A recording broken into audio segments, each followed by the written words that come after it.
Our fourth and final panellist is Nick Wilkinson, who is both a company director and a parent.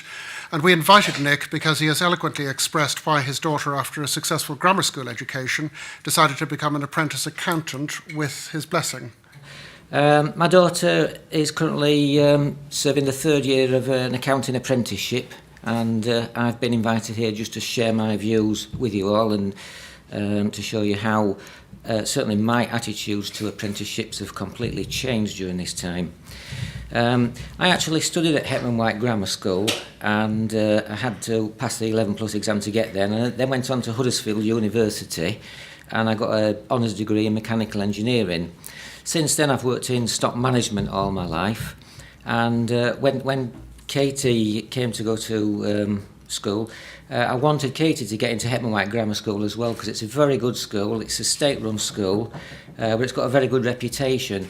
And to get into Hetman White, Katie had to sit an entrance exam together with 600 to 700 other pupils who were chasing 70 places. Fortunately, Katie got a place, and she did very well at school. She achieved 11 grade A's at GCSE, 6 of which were A stars, and she went on to get an A and 2 B's at A level. So I think we can say she was academically able. The school just purely focused on wanting to push her down the university route, and Katie wasn't interested in university. She was a little bit tired of studying, and she wanted to get out working and hopefully continue some sort of education. So eventually, when the schools realised that they couldn't get her to university, they then looked at other options with her, and it happened to be mentioned about apprenticeships. So there's a local accounting company who had an apprenticeship, and Katie was interested in accounts, so she went for 2 interviews with a company and was promptly given the job. So my thoughts at the time, I was a little bit apprehensive about this because I had very outdated views on apprenticeships. I always thought they were more for, sort of the manual industries, or they could be a low-paid gopher, as in go for this and go for that.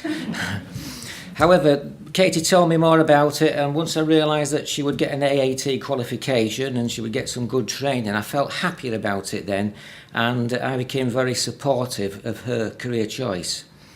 I also took some comfort in the belief that cream always rises to the top anyway, so that was interesting.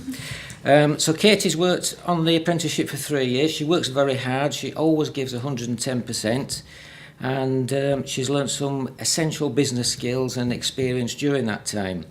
So I think it's safe to say that my views on apprenticeships have been completely reversed during this time. In terms of the benefits of the apprenticeship, Katie will get a professional, industry recognised qualification. She'll be a member of the AAT, which is the Association of Accounting Technicians. She'll have learned essential business skills. She'll have gained some extremely valuable workplace experience, which is valuable to both her and her employer. She's grown both professionally and personally during this time, and she gets paid as well for working.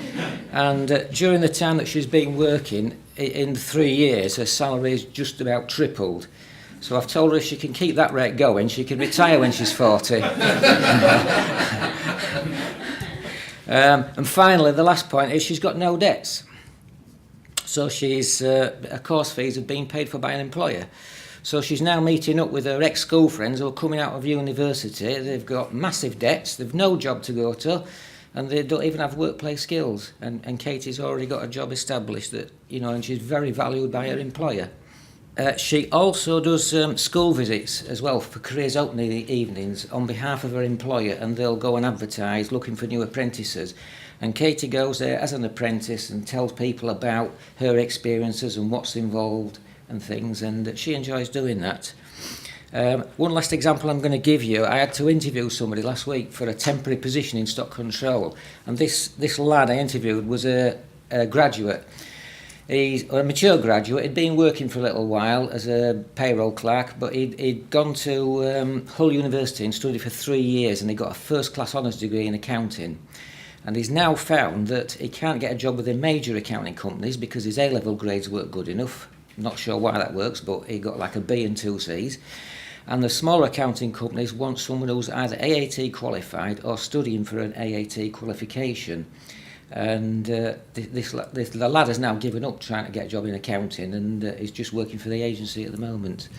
So in summary, I think it's fair to say that my views on apprenticeships have been completely changed through Katie's experience. I'm very happy with her progress and with her career choice, and I would wholeheartedly recommend apprenticeships to any young people considering them, or parents, etc. And I'd like to see more of them.